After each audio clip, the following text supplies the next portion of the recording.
दुगो सुंदर सुंदर हाथ बड़ी जाना तनी की जाट ढेर बा दोनों हाथ पूरा उठा के आ एक बार जोरदार जयकार ले बोली साचे दरबार की क्या बात है भक्त कहतड़े का भक्त कहतड़े के माई हमारा ऐसन हई भक्त के परीक्षा लेली तबे हंसावेली पहले माई भक्त के परीक्षा लेली भक्त के भाव बा कैसे अरे भगत के दान देली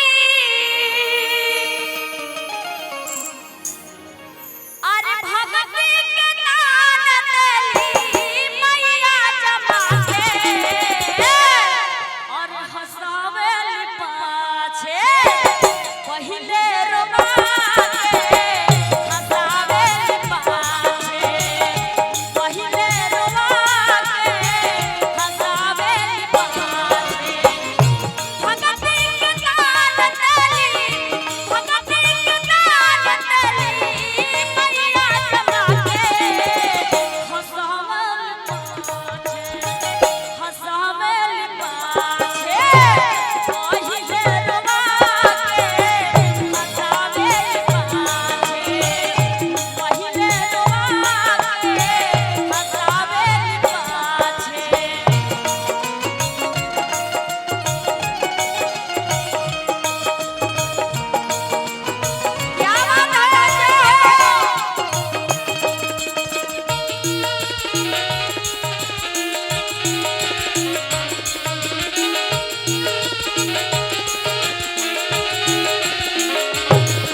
अरुण सिंह जी जिला अध्यक्ष बड़े भाई की तरफ से पुरस्कार आए हजारों हजार रुपया के आपके प्रणाम बा आशीर्वाद की प्रतीक्षा बा भक्त आगे कहतड़े का सरधा के स्रोत के करा दिलवा में बाटे देखे भाव माई मन में समा के क्या बात है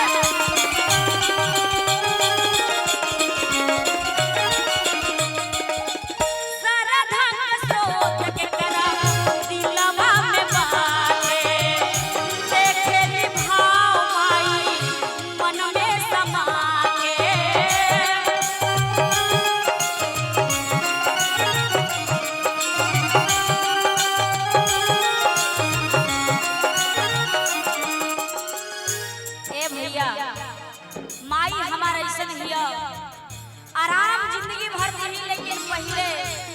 भक्त के परीक्षा ले ले कि भक्त कहाँ तक दुख सहता। भक्त कहा तड़का पाछे राम तेली। मनोज सिंह जी इंद्र पति देवी जी के तृतीय पुत्र, द्वितीय पुत्र। पुरस्कार बा आपके तरफ से हजारों हजार रुपए का आपके प्रणाम आशीर्वाद के प्रतीक्षा बा। पाछे राम तेली ददन बाबू पुरस्कार बा आपके तरफ से। पुरस्कार बाप के यथायोग शिष्टाचार बा। भाव बा पाछे राम तेली, पाछे राम तेली पहिले थका के हसावेल पाछे, हसावेल पाछे पहिले रवा के हसावेल पाछे, पहिले रवा के। बिट्टू सिंह दिनेश सिंह जी आपके तरफ से पुरस्कार आई आपके यथायोग शिष्टाचार बा। जय हो जय हो।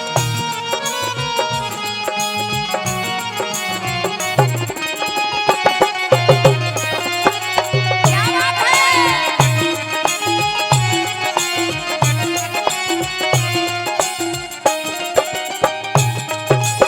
Let's go!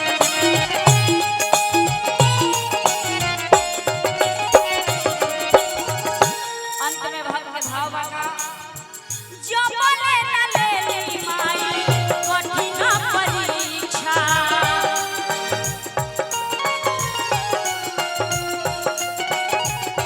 तो बोले न लेली केहू के भगती के भीक्षा।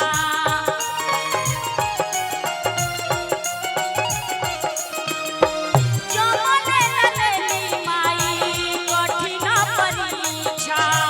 तो बोले न लेली केहू के भगती के भीक्षा।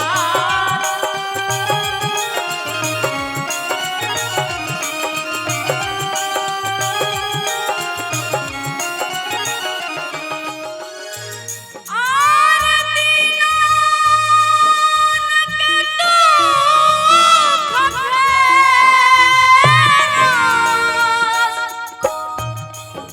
दीनान के दुख फेरा, दीनन के दुख फेरा, दीनन के दीन फेरा, दुखवा तका के हसावेली पाछे। मनोज सिंह जी